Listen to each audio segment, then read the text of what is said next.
கார்த்திகையில் மாலையிட்டு கனிவாக விரதம் வச்சு மணிமணியா மாலையிட்டு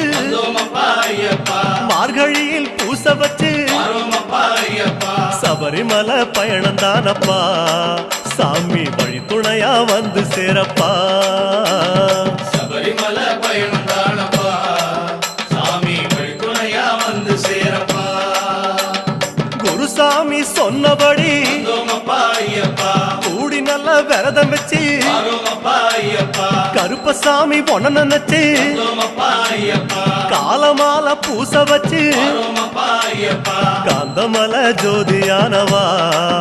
எங்க காவலாக வந்து சேரப்பா காந்தமல ஜோதியானவா எங்க காவலாக வந்து சேரப்பா சந்நிதியில் கட்டும் கட்டி